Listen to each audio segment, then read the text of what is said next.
திருச்சி என்ஐடியில் மாணவிக்கு நடந்த பாலியல் வன்முறை சம்பவத்தை தொடர்ந்து மாணவர்கள் போராட்டம். இது குறித்த ஜெம் தொலைக்காட்சியின் செய்தி தொகுப்புதான் இது. கொல்கத்தா பாலியல் சம்பவம் ஈரம் காயாத நிலையில் இன்னும் ஒரு சம்பவம், அதுவும் தமிழ்நாட்டில். என்னதான் நடக்கிறது நாட்டில்? திருச்சி திருவெரும்பூர் அருகே மத்திய மனிதவள மேம்பாட்டுத்துறை அமைச்சகத்தின் தேசிய தொழில்நுட்ப கல்லூரி இயங்கி வருகிறது. இங்கு இந்தியாவின் அனைத்து மாநிலங்களில் இருந்து மட்டுமல்லாது வெளிநாட்டு மாணவர்களும் பயின்று வருகின்றனர். கல்லூரி விடுதிகள் மட்டுமல்லாது வெளியிலும் அறையெடுத்து தங்கி மாணவர்கள் பயின்று வருகின்றனர். திருச்சியில் என்ஐடி மாணவிகள் தங்கும் விடுதியில் மாணவிகள் வசதிக்காக ஒவ்வொரு அறையிலும் இணையதள சேவை வசதி செய்து தருவதற்காக நேற்று காலை ஒப்பந்த ஊழியர்கள் 5 பேர் சென்றதாக கூறப்படுகிறது.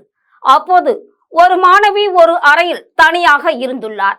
அந்த அறையில் இணையதள இணைப்பு கொடுக்க சென்ற ஊழியர் ஒருவர் அந்த மாணவியிடம் பாலியல் அத்துமீறலில் ஈடுபட்டுள்ளார்.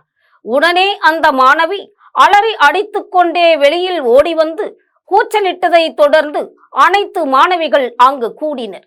பின்னர் விடுதி காப்பாளரிடம் முறையிட்டுள்ளனர். அப்போது விடுதி காப்பாளர் மிகவும் அலட்சியமாக இருந்ததோடு இதை பெரிதுபடுத்த வேண்டாம் என்று கூறியிருக்கிறார். அது மட்டுமல்லாமல் தவறு செய்த ஊழியரை அவர் இவர் என்று மரியாதை கொடுத்தும் பேசியிருக்கிறார். மேலும் ஒன்றுமே சொல்லாமல் அனுப்பி வைத்ததாக கூறப்படுகிறது. பாதிக்கப்பட்ட மாணவியை ஏன் சத்தம் போட்டு ஊரை காட்டுகிறாய் என்று கடிந்து கொண்டுள்ளார். பயத்தில் உறைந்த மாணவியை மிரட்டியும் உள்ளார். இதனால் ஆத்திரமடைந்த மாணவர்கள் போராட்டத்தில் ஈடுபட்டனர். இதனை அடுத்து திருவெரும்பூர் அனைத்து மகளிர் காவல் நிலையத்தில் மாணவிகள் புகார் அளித்தார்கள். புகாரின் அடிப்படையில் வழக்கு பதிவு செய்து பாலியல் அத்துமீறலில் ஈடுபட்ட எலக்ட்ரீஷியன் கதிரேசன் என்பவரை கைது செய்து 6வது குற்றவியல் நீதிமன்றத்தில் ஆஜர்படுத்தி மத்திய சிறையில் அடைத்தனர். இந்த சம்பவம் குறித்து விடுதி காப்பாளரிடம் தெரிவித்த போது, நீ ஏன் உடை இப்படி அணிந்து கொண்டுள்ளாய்? ஒழுங்காக உடை அணிய வேண்டியதுதானே என்று பாதிக்கப்பட்ட மாணவியையே குறை கூறியுள்ளார். அவரின் இந்த திமிரான பேச்சால் தான் மாணவர்கள் கொந்தளித்து விடுதி காப்பாளர் செயல் குறித்தும் பாலியல் தொல்லை கொடுத்த நபர் மீதும் நடவடிக்கை எடுக்க கோரி கடந்த 2 நாட்களாக போராட்டம் செய்து வருகின்றனர். கொல்கத்தாவை தொடர்ந்து இதுபோன்ற குற்றங்கள் நடக்க யார் காரணம்? அப்படி வெளியாட்கள் பெண்கள் கல்லூரி விடுதியில் வந்து வேலை செய்யும் பொழுது கல்லூரியைச் சேர்ந்தவர்கள் குறிப்பாக மாணவிகள் அறையில் பழுது பார்க்கும் பொழுது அங்கு கண்டிப்பாக கல்லூரியைச் சேர்ந்தவர்கள் அருகில் இருக்க வேண்டியது அவசியம்.